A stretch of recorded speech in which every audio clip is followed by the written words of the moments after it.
German climate pavilion at COP29 in Baku. Germany. Climate solutions, fast and fair.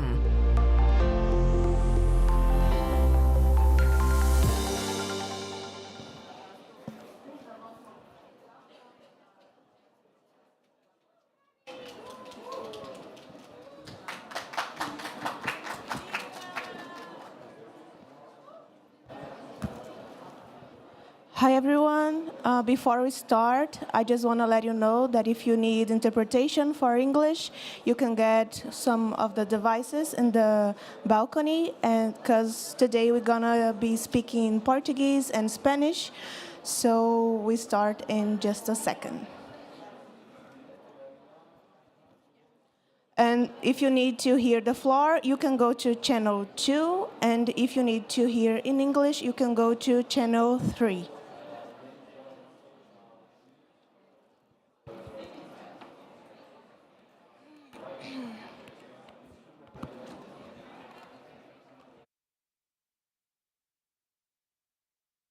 Ok, então vamos lá, agora em português. Okay, so now I'll be speaking in Portuguese.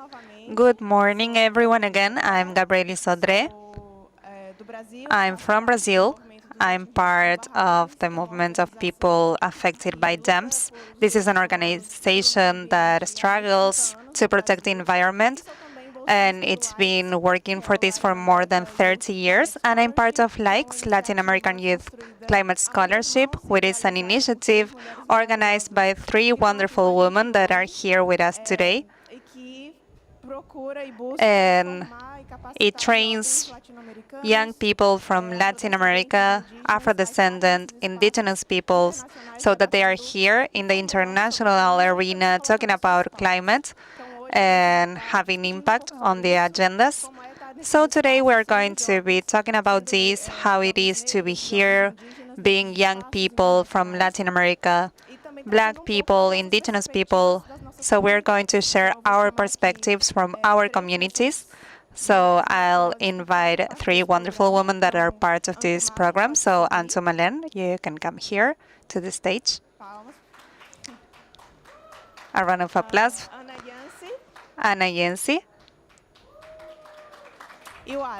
and Wara.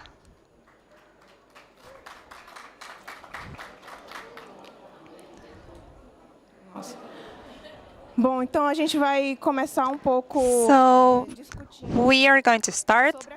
First of all, we are going to talk about water from the Mapuche perspective. Antumalen is from Chile, and she'll be sharing her experience to build and protect the territory and how it is to be here,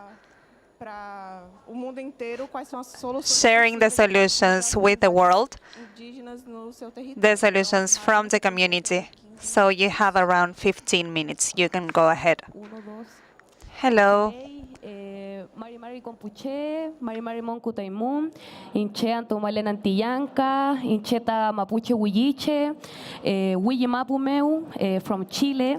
Les y la saludo en mi lengua.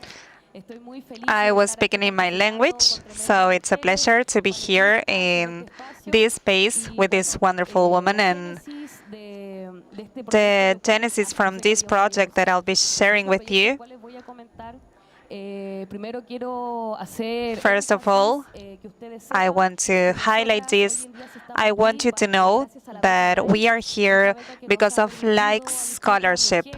So with this scholarship, different people from Latin America can be here in these climate spaces. We went to the SB in Germany, and now we are in the COP29. This is my first COP.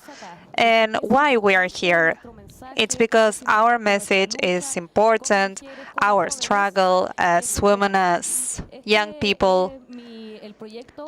This is the project I've been working on in my community.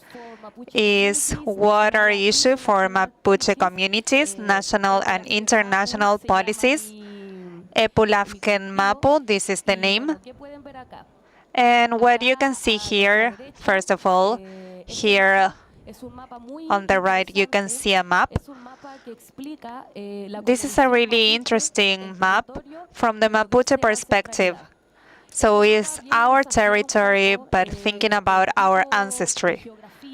So this questions the geographical map that have been imposed, because in Mapuche, we go from west to the east because of the sun.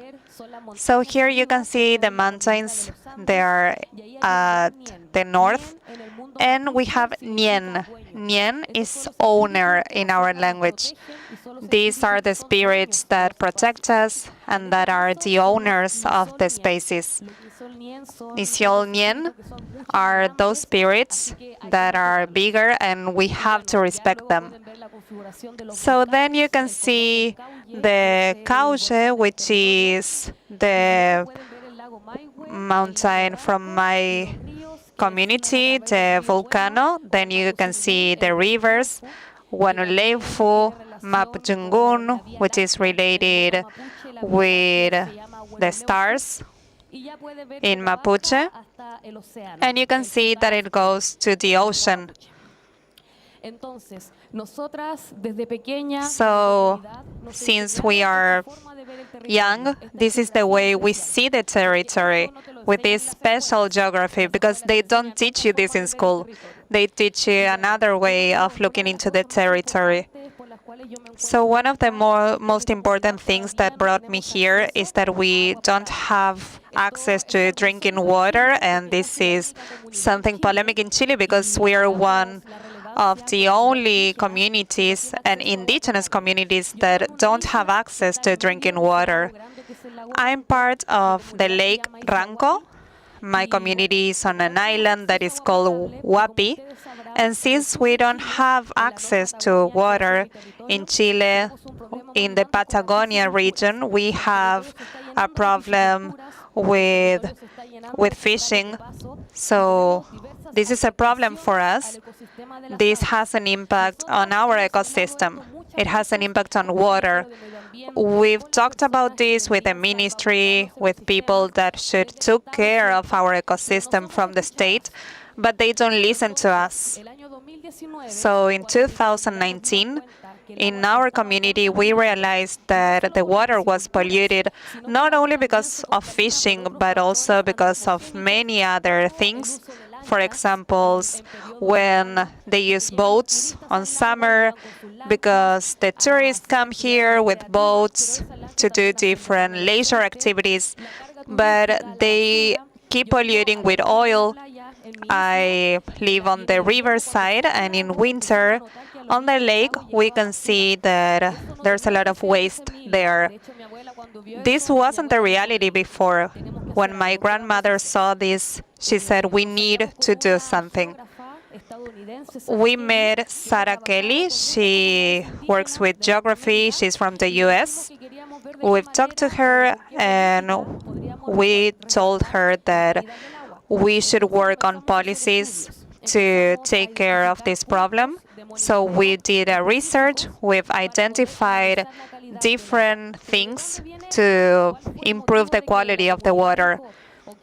But why was this the case?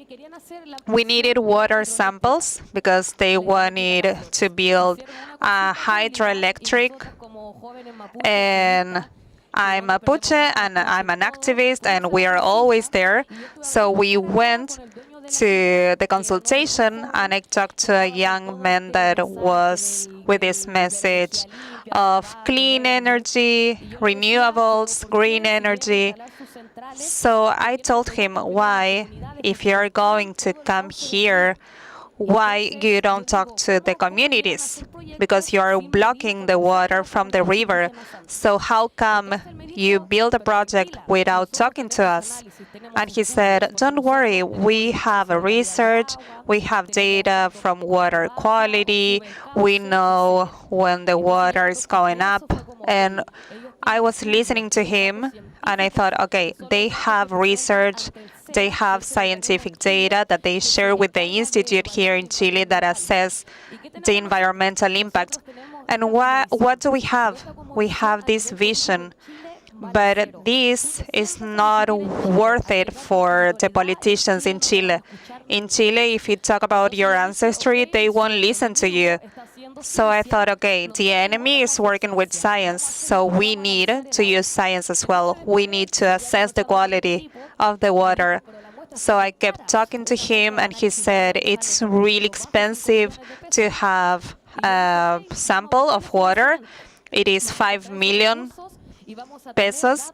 So I said, okay, we need to do this. We need to have the resources to do so. So we started with the first sample. We worked with the Institute of the Catholic University in Chile. We've assessed different parameters, and we could get some finance to bring some scientists to the island. So we asked for the permission to take those samples from the water. We took samples from the surface, and then 20 meters and 50 meters. So we assessed nitrogen, transparency, and many other parameters. So when we had all the pieces of information, we said, what is this? We have many numbers, many pages, but what does it mean? So we started with a training program. I was the youngest on the group, so I had to study the science, explain what it means to have more nitrogen on the water. And I talked to the scientists, and they said that this is related to some fishes. And I said, okay, if we need to study, we are going to study for many years. So we started collecting samples every summer. And now we are monitoring all the 4 seasons. We have monitoring bases on the lake, on Ranco, and now we're going to another river. So with this project, we can assess the quality of the water in the whole region.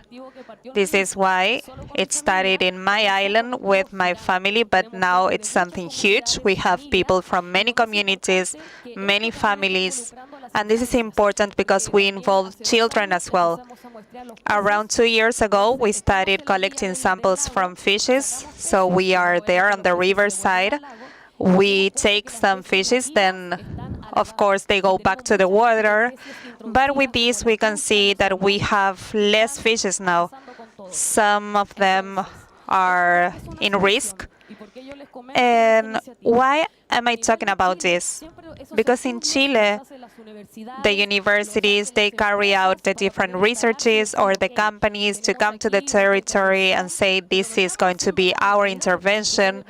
But we are not doing anything, but because you can see that the quality is still the same. But indigenous people, we didn't have data to respond to that. Okay, I have 5 minutes. The indigenous communities, we didn't have data to show them, but now we do. So we are working with biological data, and we are about to publish our first paper. And this is really nice because it's not scientists from other countries. So the Mapuches, we are the ones that are writing. We are there collecting samples, assessing the quality, and using the West science, but for our needs. And we also want to participate on the rule for environmental quality that is here for this basin.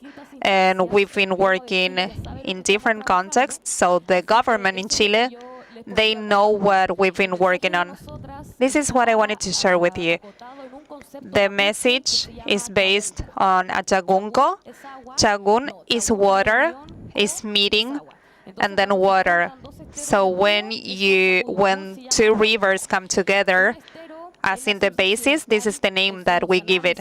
So we work with data, with assessment, and on the other side, we have the Mapuche perspective. So the 2 rivers are coming together, and with this, we generate one thing, and this is what we are doing. So I invite you all to participate, to follow us on Instagram. You can use this QR code, and we always share different pieces of information. And we really want to get to different places in the world because we need to protect the lake because we depend on it. And without it, we don't have lives. Thank you. Muito obrigada, Anto. Thank you, Anto. And this is something in all Latin America, all this process of using waters to generate revenue without taking our views into account, people that have been living there for many years. So it's really important to be part of this resistance process in our territories. So now, Yency, she is an activist. She is an afrodescendant woman from El Salvador, and she works with all this struggle to have climate justice from the afrodescendant people, thinking about a climate justice that takes us into account. So the floor is yours. Thank you. Good morning. It's great to be here with Afrodescendant and Indigenous and activist women who are fighting for their communities. Beforehand, let me share with you my name. I am Ana Yency. I am a Black woman from the Panune ethnicity. My roots come from Senecambia, and I am here thanks to the Latin American Youth Climate Scholars Program, thanks to Alicia, Vivi, and Clara, because without them I wouldn't be able to be here. It is thanks to them and to all the activists that we are here, because we have many activists here who cannot afford a flight and food in here. So we have to choose between food and a place to sleep before coming here. So it is thanks to them that I am able to be here. And I'm not here only to talk about my community. It's not only about making my voice heard, but to actually take actions in favor of the Latin American youth, because we are the ones who have less possibilities to be able to be here. Our Afro-Indigenous Latin American communities find it very hard to find a spot in these spaces because of the economic gaps that we have.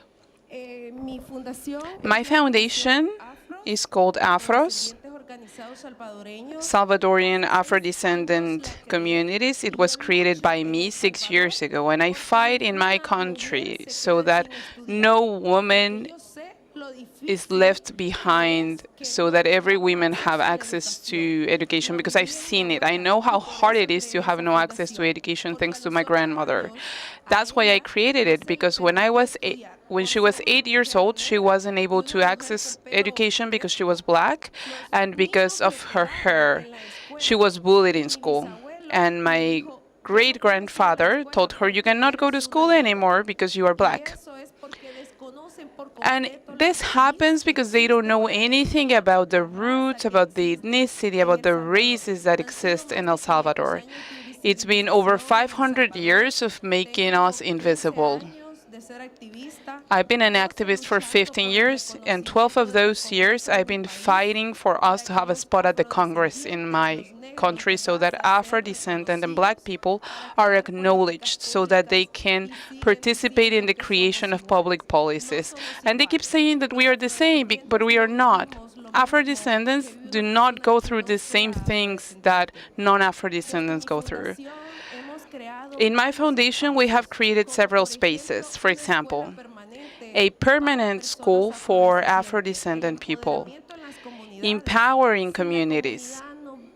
If the community doesn't come to me because it is hard to get there, then I will reach the community. I need to let them know that in 2007, 741 people were self-declared as Afro-descendant. 17 years ago, El Salvador had no census. This year, the census was created. 25,600 people have self-declared as Afro-descendant, as Black. So the question before was, do you acknowledge yourself as Black? And the UN said that that question represented a racist perspective. So we had to change the question. And we were part of that discussion with the central bank.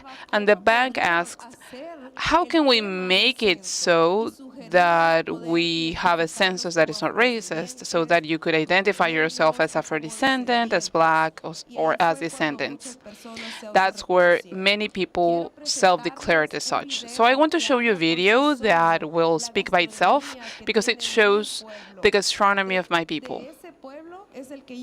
That's the people I'm from the Panune ethnicity. It has gastronomy, it has art, and it is beautiful to talk about this program. It is the Cochinita Festival, where only women have organized themselves for 300 years, and they have worked on the same recipe, a recipe that has gone through family to family.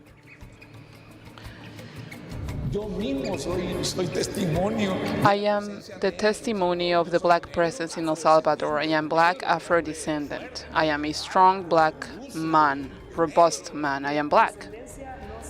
Afro-descendancy doesn't only refer to the skin color, but other characteristics like your face gestures, your hair, your height, your physical aspect. Someone told me they called names on me because of my type of hair, and they kept calling me names, racist names, and I had to leave my school because they bullied me. Afro-descendants and descendants from the African slaves in El Salvador also contributed to the creation of this country.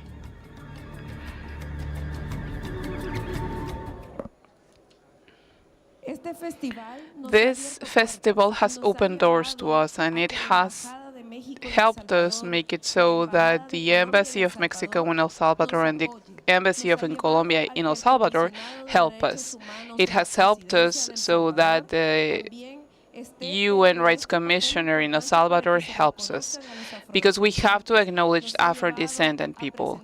It has helped us showcase to the Vice President of the Republic another reforms so that our Afro-descendant peoples are able to be mentioned in the Constitution. This hasn't been an easy path. It is actually very difficult. But I know that our ancestors will provide us with the energy we need to keep going. We have another project that is also very important, which is why I am part of the COP right now. It is an Afro market project where women and men can grow food in their homes, and every Friday at the end of the month, we can sell our products that are chemicals-free. Likewise, we have another colleague working recycling clothing so that they use natural dyes with añil. Añil is a dye that Afro-descendants and indigenous communities have used throughout centuries. So to close, I just want to send a couple of petitions. I want to leave them here. I think they are very important. And I want to share with you the demands of the youth so that we can participate in these spaces. And it's not only for those things to stay here. We have to follow through these dialogues so that those people who are making decisions in the negotiations listen to us. We are not here, we are in the future. Indigenous and Afro-descendant peoples have always been here. So a couple of the demands that I want to share with you are that from the SBs, right from the ISBs, I've been saying that there is a huge distinction in the linguistic barriers. There are people who, for example, speak their language, and it is very hard to understand that in Spanish. And for us, it is hard to speak in English. So what are we doing so that those linguistic barriers are overcome? Are we designing programs for Latin American youth that helps them learn new languages? Are we doing that? Also, the lack of climate funding for projects that impact our communities. I'm talking about equal projects that actually provide development, that talk about sustainability for our communities, our Black and Afro and Indigenous communities. Training programs for the youth, for Indigenous and Black youth. Likes, our organization has a great structure in their program They help us even before reaching these spaces so that we get prepared and we know what we are going to face here and we have to do here. This kind of project should be implemented in international and national institutions with sponsors, contributors, so that the youth can come here and raise their voices, but also to carry out actions. We are about to reach the end of the COP29, and it has left us very underwhelmed. We are not being acknowledged. But who has to acknowledge us? We are here already. We are Black and Indigenous people. Where's the historical repair from the developed countries towards our developing countries? Where is it? We have closely followed the negotiations, and it is very hard to sit there and not hear anyone say, yes, we need the developed countries to... Developed countries are taking away from the developing countries to help themselves. The other thing is that next year we have the COP30 in Brazil. It is a historical event for Latin America. My question is, how many Latin American, Black and Indigenous young people are going to participate there? It's going to be in the Black focus point of Latin America. Hundreds of Black people live there. UN has reports on that. But how many of us are going to receive scholars and funding so that the young Black and Indigenous youth are there? So that they can raise their voices, so that they can see how decisions are being made, so that they can lobby and they can take impact projects back to their communities, so that they can talk about the needs that their territories have. Because the problem here is that they're making decisions without even knowing the realities back in our territories. They look at the scarcity of water, they look how the climate crisis is impacting our communities. What are we doing? And this is everyone's homework. It's my homework, your homework, it's the homework of everyone making decisions. If we get together and if we put the main problem at the table without talking about what I want, what I need, then we're going to make progress.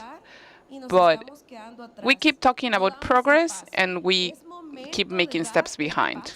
It is time for us to take a step forward and directly impact the Black and Indigenous communities. Thank you. Thank you so much, Ana. And slavery tried to hide our history, but we are going to keep fighting. Thank you. And finally, but not least important, we have Wara Ruiz. She is Aymara. She is from Bolivia. She's part of Indigenous Peoples' rights in Bolivia. And she'll be talking about policies related to take care of our rights. So you have 15 minutes. Hola, ¿cómo están? Muy buenas. Hello, everyone. Good afternoon, everyone. Bueno, quiero agradecer también el espacio. First of all, I want to say thank you to Latin American Youth Climate Scholarship. I was a scholar last year, so thank you for the spaces, for giving us opportunities, people from indigenous communities and Black people to be here in spaces as COP. So this year, I'm also participating as part of IPIL, Indigenous Peoples' Rights International, and I'll be sharing our perspective of the situation in Latin America. Globally, this is the action that we've been working on. We are working with criminalization, so how the human rights are seen in the international level, what's happening with our brothers and sisters, because we know that many things are happening and there's a lot of information and sometimes they hide it. So this is why we specialize on this. We collect data about criminalization around the world, and we are in 6 countries. We are in Congo, Mexico, India, Brazil, Colombia, and Philippines. 3 countries are the ones in which we are focusing in Latin America: Colombia, Brazil, and Mexico, and around 238 violence attacks have been happening in Colombia. 11 murders of people from indigenous peoples, and this is registered in Colombia as well. And these are the ones that I have registered. So imagine those that they don't talk about, that are not being shared with the world because they are scared of that. So this is from 2022, and this is from one country. But around the world, there are many other cases. This was a research from 2022. You can access our website with this QR code. And there you can see many of these data, research. And this is alarming because as indigenous peoples, in our territories, we have the right to have a safe place to live in our territories so that we are not scared and wonder what's going to happen tomorrow, and if we are being persecuted just because we are fighting for our territory. So we need to demand for our rights, and this is why we are always there in these international spaces, because we want to claim for that. We want to say that we are least, and this is not because we are not participating, but it's because we are being threatened. So when we talk about justice, justice for whom? We have to approach this question as well, because indigenous peoples, we have the traditional knowledge in order to protect our territories, but they are threatening us. So with this, we are losing important information to protect the territory. So apart from the research in Indigenous Peoples' Rights Internationals, we also have a fund which is working for the indigenous peoples. So people protecting the territories can use this fund, can access to these resources so that they can have the support if they need legal advice or any type of support if they are being threatened. So you can see the information of this fund here in the website as well. And we are part of an alliance of Crime, Nature, Climate Alliance, and with this we are participating with many organizations around the world. So the idea is to focus on criminalization. I know that this is tough and sometimes it's hard to understand this information and to listen to this, and maybe you don't want to know about this, but it's necessary to know that that's happening, and it's important to know that we need to do something so that we can protect the ones that are protecting nature, that are protecting Mother Earth.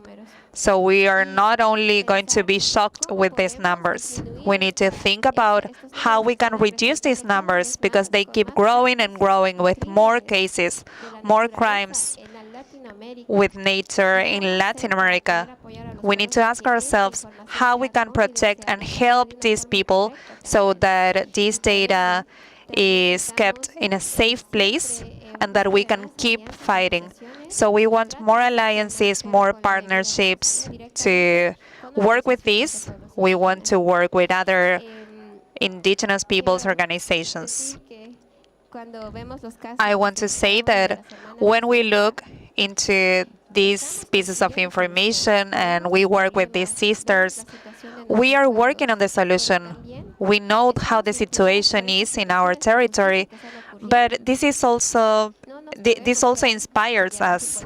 So we can't be silent. This is why we are sharing our stories In our organization, in IPRI, we really believe that when we gathered this data together and we found partners to protect the people that are protecting Mother Earth, that is our mission. And now, just to wrap up,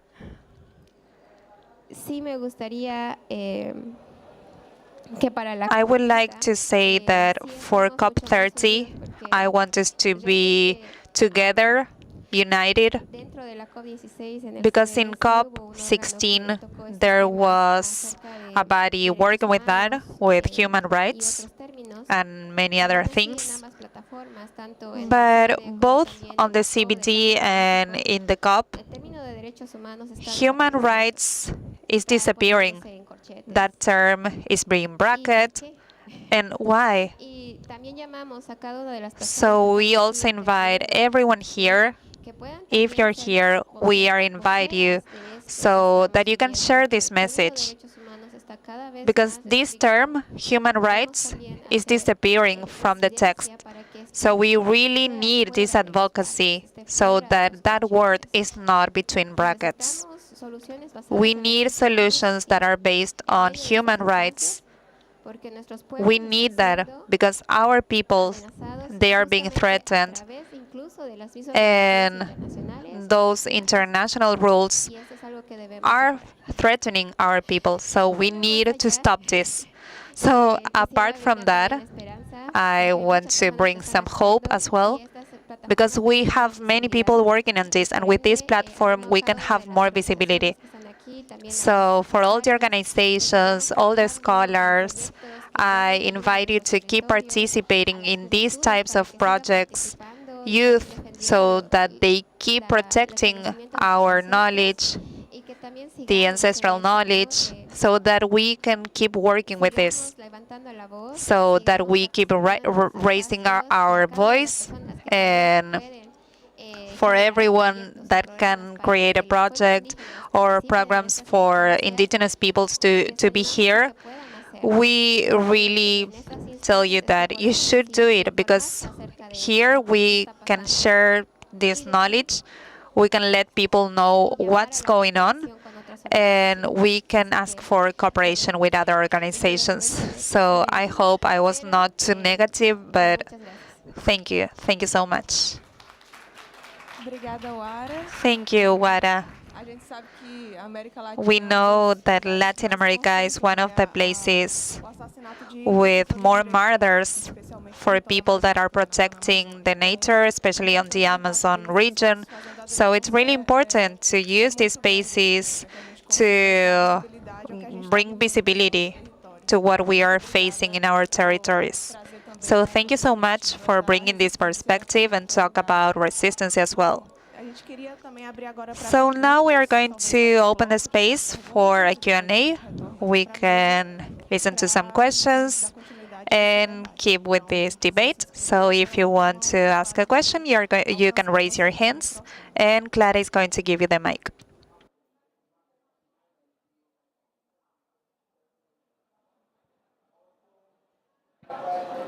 Thank you.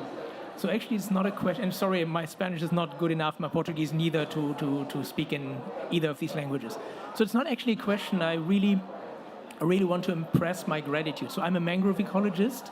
We work in mangroves all over the world, and we have been partly cooperating with afrodescendent people on the Caribbean coast of Colombia. And there we learned how important it is to do that, to talk to the people when it comes to restoration activities, to conservation activities. And I really just wanted to applaud you for raising your voice on such a place, and I hope that the right people are listening. Thank you for that.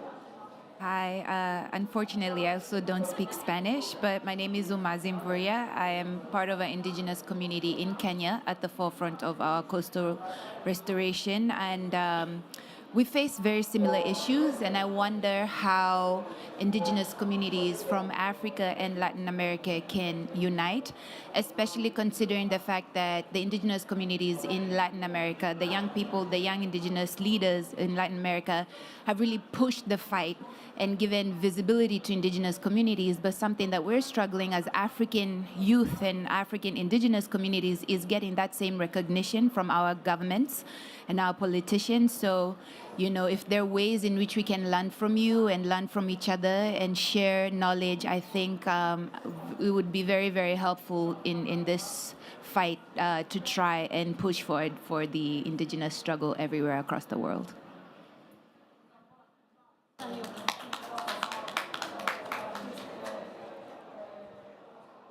Mais alguém? Anyone else? Hola compañeras, qué gusto Hello, it's a pleasure to listen to you. I'm from Central America, from Costa Rica, so I really love being here.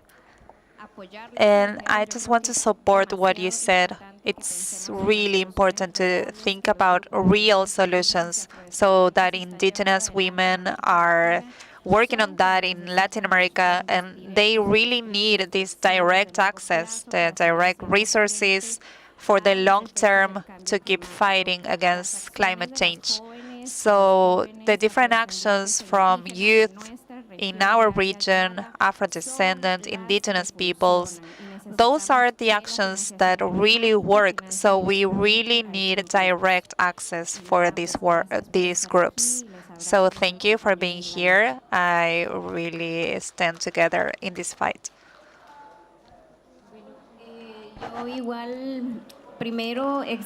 First of all, I want to say congratulations because we can listen to young women, indigenous women, Afro-descendant, and that's really important. And especially in these spaces, because with this we can listen to you and we can listen to the solutions that you are providing to fight climate change. So young people needs real participation because that's been denied. This participation of people with disability, indigenous people, young people. So we are the ones that have the solution for climate change. So thank you so much for sharing this experience with us. I really hope that we can be in touch to build a network and fight together. Thank you.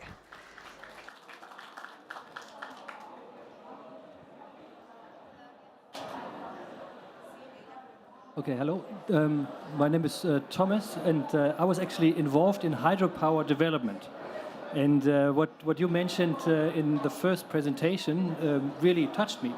And I was wondering, now that you do your own research, which I believe is very, very important, do you come to different conclusions other than what the international hydropower developers came up with?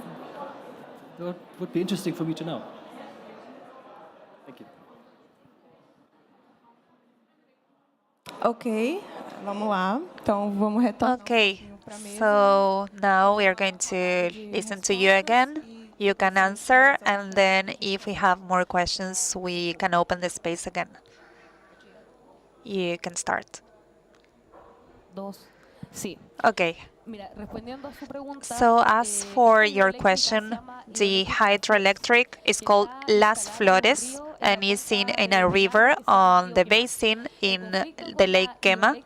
And the conflict with them was that they were already there and they wanted to go to other places. What happens is that we have a spiritual place, which is called Jagunco, and they are installed there between two rivers. This is the place that they selected, and this is a really important place in our ecosystem. This is why we are demanding, this is why we went to a trial, and we had to fight for many years, because in our perspective, if they block the river, they block the energy, our ancestry as well. So we wanted to fight for our laws. We have a convention, which is 16A, and I talked to the owner of the hydroelectric, and he said that the energy was green, that they were not blocking the river flow. And I said, okay, that's good. But my question is, when you came here to install this, it's really interesting because we've discussed this amongst the river. They created the structure there. And I said, do you know how important it is for our community? And he said, no, I don't know the importance for your community. But this is the first step that they should have followed. So what they did is that they started buying the different lands because they wanted to create a park there. So he was suffering that he came here and he said, we are here, but we are not going to charge Mapuche people. We are going to have a space for you to have your space here, but for us that's really hard because when they block the flow, we know that it has an impact on the river, and we have a place which is a place for fish farming. So with fish farming and the hydroelectric, they've destroyed the river. We can see that the water level is lower now. We know that phosphorus is really high if we compare with other rivers that don't have hydroelectrics and fish farming. So this river was a sacrifice for us because of the interventions. That would be my answer. I really like listening to your questions. I'm glad that we are having a conversation because silence says a lot too. When we are quiet, there is a message also. So it's a great pleasure to see you here. Thank you to our sister in Costa Rica because it's great to see Central America here. For the sister who was asking about ways to get organized in the community and our experiences, first of all, let me tell you that it is injustice what leads you to being an activist. I became an activist because I saw my grandmother not having access to education. That was what pushed me to talk to other colleagues and friends that were very close to me. And I actually didn't even know that they had been going through the same story. For example, a friend of mine, she had afro hair, and they put chewing gum in her hair in school because she had an afro hair. And she couldn't resemble the others. Or for example, someone who had to put some solid thing in her skin, this white solid thing because it was white and she didn't want to be black. That was what led me to go to other communities and talk to other friends and colleagues about the same experiences. It is those experiences that we tell to others what made us realize that we had to act. We had to intervene other spaces and work for the community.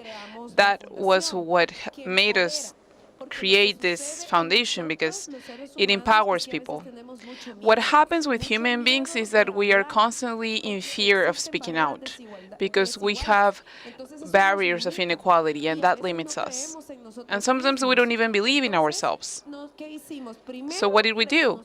First, we acknowledged ourselves. We empowered ourselves, being sure of what we were, who we were, what made us proud of ourselves. Every time I left my country, I kept saying, I am Salvadorian. And then I asked myself, why do people say they have an ethnicity? That was when we started empowering ourselves with other processes. And let me tell you, it wasn't even inside our country. It was when we left the country that we started doing this, because we met women from Honduras, Panama, Peru, Costa Rica, Colombia that embraced us and supported us. So first, there was an internal healing process through the collectivity. And then, once we were empowered, we were able to help our sisters and brothers. That's basically how we've been creating the community, which is something that is not common in my country. I think that to create, There's something that we've seen in these platforms, which means that we do not choose to be activists. We are activists because we need to be. It is in the face of injustice, and my sister just said, we have to do something. We cannot just sit there with our arms crossed without doing anything.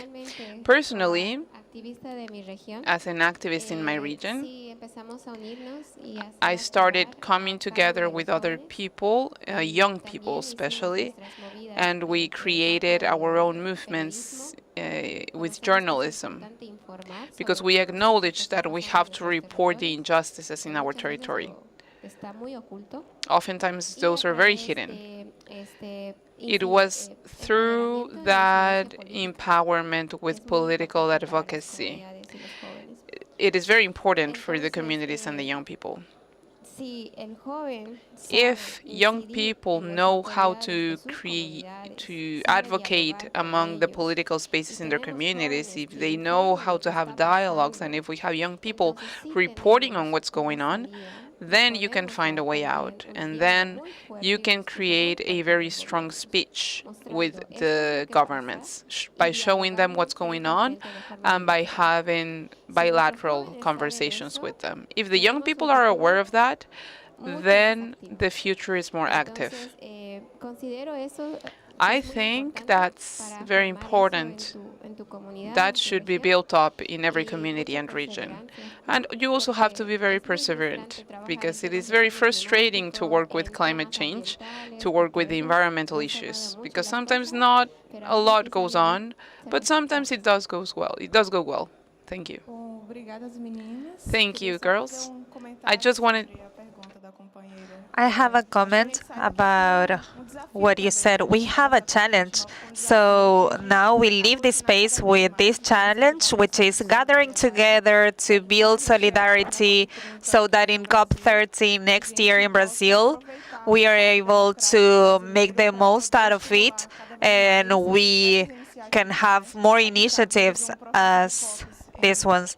So the last COPs were in some complex spaces. It was difficult for us to have this collective impact and advocacy, but next year, that's the challenge, that we can get there with this power to make it happen. So this is it. I don't know if you have any other question or comments. Hello, I'm Juan. I'm a researcher on the UN University. I'm from Spain, but I live in Japan. And first of all, I want to say congratulations. First of all, congratulations for your presentation. It was really impactful, and we are carrying out a research about how we can think about the well-being from indigenous people around the world. So we have 4 use cases, one in each continent, in Philippines, then India, South Africa, and Mexico in Chiapas.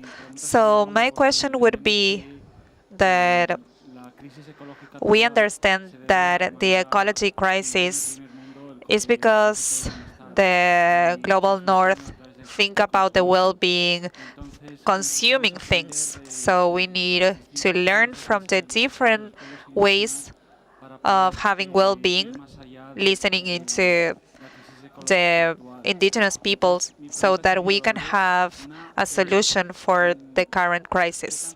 So first of all, I want you to say how responsible you think you are, indigenous people, when fostering knowledge with all the world. This is the first question. And the second question is that when we think about people in Latin America, sometimes they are not open to collaborate with researchers because they think that we've been extracting all the time, so they understand that they should have a benefit that they can measure and can go back to the community. So I wanted to know if you have any recommendation on how we can approach indigenous peoples to do more research about their knowledge. Thank you. Bueno, yo creo que pienso desde mi punto de vista. From my point of view, Indigenous peoples are actually quite committed to preserve the traditional knowledge. You can see it more clearly in the Biodiversity Cup, because they even created a subsidiary body for traditional knowledge, and they are going to create a new structure for the next COP in Armenia. I think we are being very responsible about that, because creating that structure after a fight of 10 years to create a subsidiary body requires a lot of commitment. We do acknowledge that we need to protect it in these international platforms too. So the leaders and the elders in the indigenous communities have been working on this for a long time, and they are trying to create this structure from the basis with their leadership. At all times, we try to have advocacy defending the idea that we have to be respectful towards the traditional knowledge of the indigenous peoples, because our knowledge is way more effective sometimes than the scientific knowledge. We live with nature, with our Mother Earth every day. And empirically, as it is scientifically said, that is something that we've been doing for years on. And about your second comment, with Indigenous Peoples' Rights International, we carry out research through indigenous organizations.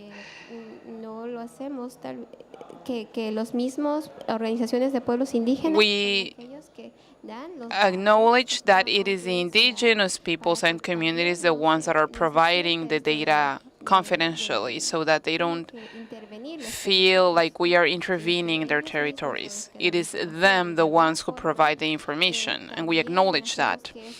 And we also make it so that those data go back to the territories, so that the territories can be defended, and we are making advocacy so that those territories can be defended. I think that working with indigenous organizations directly is the best way to go, and especially those who are dedicated to doing research. Maybe you can see them as intermediaries, so that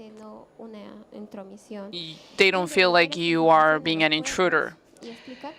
And you also have to go to those communities and explain to them why you are doing this research. And in that sense, that the lobbying has to be quite extensive. Thank you. It's great to have you here, because we also need research for Afro-descendant peoples. About your second question, how can we reach indigenous and Afro-descendant communities? It all requires a process. The issue is that people see me wearing these colors. They've been looking at my colleague Ervison with his traditional attire, and the first thing they want to do is take pictures of us. We are not objects that need to be photographed. I'm not just wearing these colors because I'm wearing them because they represent me. So when they go to their communities, to our communities, we have so many people coming into our communities, taking our information from us, using it and sharing it in a certain way that is not the way we tell it. So my best advice is for you to know that it requires a process. You have to get to know the community, you have to sit with them, you have to talk to them and ask them, what do they want? The issue is that if we are not able to write our own story, then someone else comes here, they write it down, and they share it with the world in a different way, through their perspective, not ours. So you have to have a conversation with them, you have to get to know the needs of the community, actually realize what's going on in there, and then you have to be respectful. If the community, if the person who's being interviewed says something in the interview, that's how you have That's how you have to write it down. And you have to quote them. And you have to invite the community when you are publishing the research so that it is backed by them with a lot of respect towards the community. Because it is our ancestral knowledge, it is an inheritance, it is a legacy that we have in our hands. I didn't come up with it. I didn't download it from Google. I think the approach is required, but the thing is that sometimes they come to us and they tell us, hey, we need a picture of you, we need an interview because we are going to publish this in a book. Of course you resist to that, but if someone comes to you and they talk to you, if they get to know you, and if they give you the copyright for your great-grandfathers, your grandfathers, your ancestors, then we can receive them. Of course, we want the support. What we don't want is for them to steal the knowledge from our ancestors. This is a huge topic that we've been dealing with in the Mapuche people. There's a very important concept called epistemological extractivism, which requires a fight, because the academy has always been further away from the communities. My previous generations, the generation of my mom, were the first Mapuche generation to be able to access universities. So for them, the academy belonged to the white people, to a certain type of academy that wanted to acquire knowledge for free. That's why they didn't want to access universities. But now we have a very important Mapuche institutions, like the Language Academy for the Mapuche people. So my recommendation is for you to approach the Mapuche people that are already doing research and science and link to that space. Because nowadays I think we are more open because we see the need to use those studies that could be used with a cohort so that they can help us reach our objectives. Thank you. And the main thing is for whom this is important, who is going to benefit. If it is for our struggle, then of course we are going to welcome them.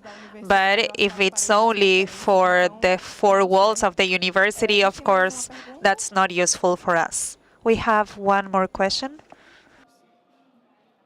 Buenas tardes, Kaya Tapur, Pichauco. Good afternoon. It's really inspiring to listen to you. Now I'm more hopeful with youth. But I'm also concerned because now in COP they are dividing us into indigenous peoples and local community. So for the Afro-descendant woman, I want to know what make you separate from us, because you've been talking about discrimination, but we've also suffered from that. And there are white indigenous as well. And this is why I'm not really convinced of us being separated. So when you separate from us, we are going to lose that strength, because we all want to be recognized as traditional peoples. Regardless if you were slaves or not, we are all part of original people. So this is why I'm concerned, because this struggle may lose this strength, because they are separating us. Now we are suffering because of local communities. So I don't understand your struggle. Thank you for that question. I really like it because this is a debate that we've been having. We are not separating from you, but we have different dynamics. So our demands are from back in history, because, for example, now here you have your constituency here at COP. As Afro-descendant or Black people, we also want to be part of the constituency of the IPO, but we can't. We can't be there. It's not because of discrimination, it's because you have your own dynamics and we respect them. And I think that we should have a specific debate just for Afro-descendant people. So when Afro community has a space, then we can work together with the IPO, with Indigenous Peoples constituency. But here we don't even exist. Brazil have just talked about race for the first time here at COP, and we are not there. I've been asking, do you know about afrodescendant? And the answer is no. So it's not that I want to be apart from you, that I want you on the other side. No, we are all vulnerable people, and I know what we've been facing. But in this context, they don't see us. So this is why we want to create a space for us. It's not because we don't identify ourselves with you that we feel that we should be divided. No, I work with Indigenous peoples, and the Indigenous peoples, they helped me when I had a health problem as well. But I've been talking to Indigenous people, and they also said that we should try to find our own space, because if not, it's confusing. They talk about local communities. If I go back to my community and I say local communities, they won't understand. They would say, we are black, we are Afro-descendant. They talk about race. If I go back to my community and I say race, they're going to say that we can't use that word in our community, the word race. So it's not because I feel that I want us to be divided. It's not about that. I really know that we are suffering and we are not in these spaces. They just use us to take a picture with them. It's not that I want to be on the other side. It's not because we don't want to be part of it. As I said, we've been having a lot of conversations, and this is the conclusion, that we want a space for us. Thank you. We have another question here. Yes, just to follow to what he said before, the question about how to approach the communities and when they are not open to research. I also want to say that you should work with Indigenous people, Afro-descendant. Sometimes they come and they have a political goal. They want to improve something in the communities, but the goal is for the outside. They don't come here with us to build together. I work on the monetary system and all the human system that works with Afro-descendants. The goal is from the outside. They don't really think about our needs. For example, the connection with earth, with air, with water. They don't think about that. So this is the main invite, that if you have an idea and you have the money, then you should work from the base. You should say, okay, the idea is to work with you, but you should really make us part of it, because that happens all the time at COP.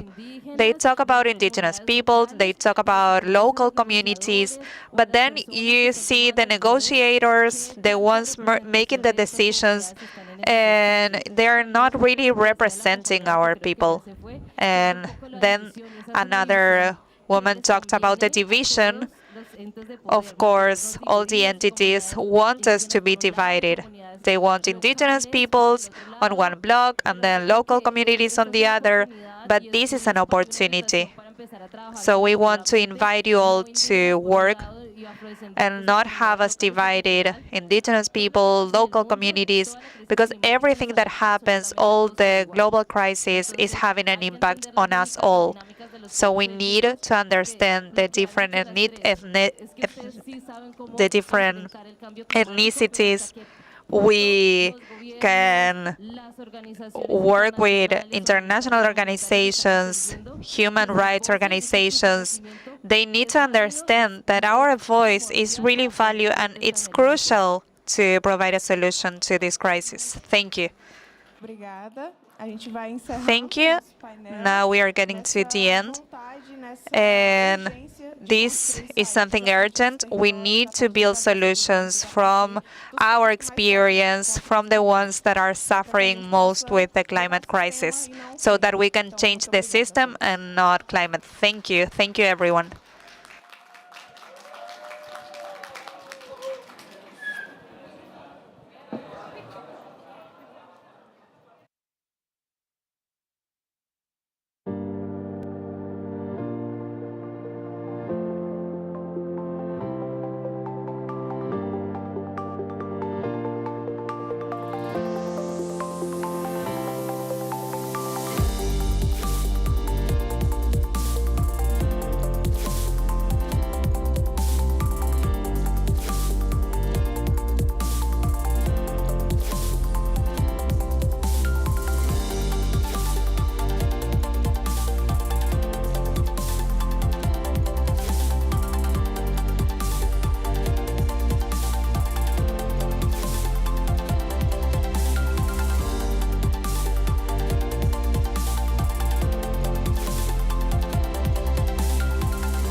to the German Climate Pavilion at COP29 in Baku.